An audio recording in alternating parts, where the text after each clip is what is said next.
Com o fim do cerco de Mayfield em 1900, Pippi tornou-se um herói nacional para todos os jovens da Inglaterra. Assim, os jovens passaram a ler e a praticar os ensinamentos do livro que ele havia escrito para os militares em 1899, It is Good. A procura pelo livro foi tão grande que Pippi resolveu atualizar para a linguagem dos jovens e passou a escrever Scouting for Boys, ou Escotismo para Rapazes. Antes de publicar, Pippi programou um acampamento experimental para testar suas ideias na prática. E estava tudo planejado, só faltava o local. Enquanto pescava, em maio de 1907, Pippi conheceu Charles Von Hout, dono de uma casa em Londres e outra em Brownsea. Charles e sua esposa ofereceram a ilha para sediar o acampamento experimental, e ali era o local perfeito, por ser afastado dos olhares da imprensa e dos fotógrafos.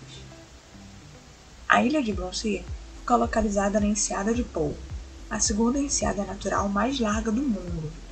Com aproximadamente 2,4 km de comprimento, 1 km de largura e área de 226 hectares, Brownsea é a maior das 8 ilhas da enseada.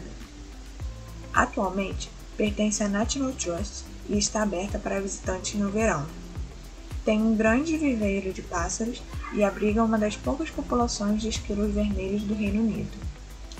Antes de sediar o acampamento, Brownsea já era habitada e velha conhecida de Pippi em sua juventude ao velejar com seus irmãos pela enseada.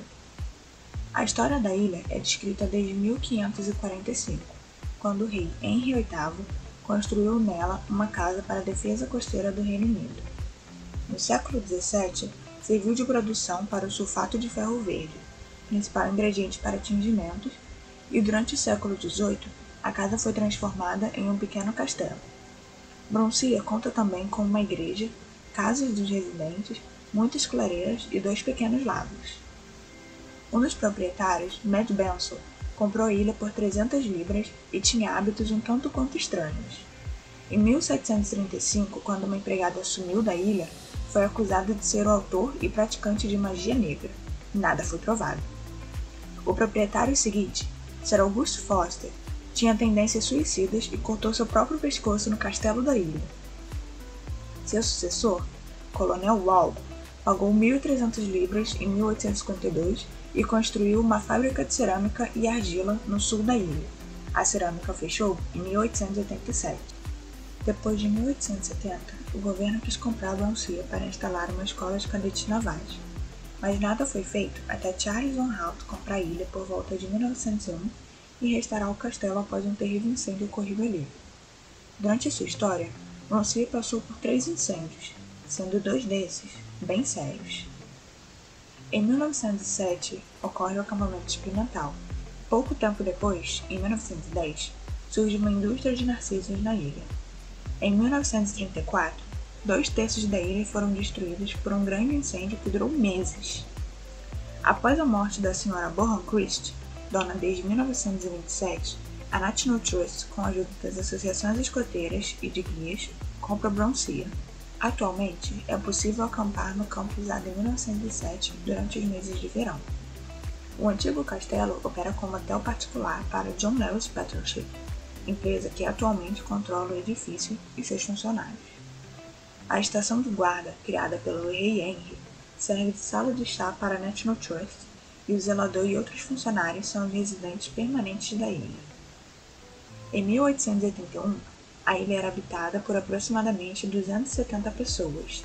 Em 1920, após o fechamento da fábrica de cerâmica, tinha 125 e atualmente conta com 30 residentes. O primeiro acampamento escoteiro aconteceu nas férias escolares de 1907. Durante 8 dias, 20 jovens foram divididos em 4 patrulhas: lobo, touro, corvo e maçarico. Metade deles vinham de brigadas de rapazes locais, e a outra metade de escolas públicas afastadas, inclusive de Charterhouse, antiga escola de Pippi. Foi solicitado aos jovens que aprendessem os sinais de chamado de sua patrulha e antes do acampamento soubessem fazer 3 nós: direito, fiel e escolta. Quando todos chegaram, no dia 1º de julho, o acampamento teve início oficial. Bipi acordava os jovens toda manhã com alguns sopros nos chifres de kudu africano. Havia orações feitas pelos jovens diariamente, e na hora do jantar, todos deveriam estar devidamente arrumados. Antes do café da manhã, às 8 horas, os jovens faziam higiene matinal, comiam um pãozinho com chocolate e faziam meia hora de exercício físico. Havia uma hora obrigatória de descanso após o almoço, onde até falar era proibido.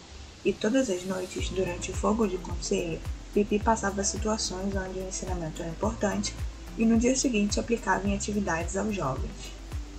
Durante o acampamento, houve uma disputa entre patrulhas.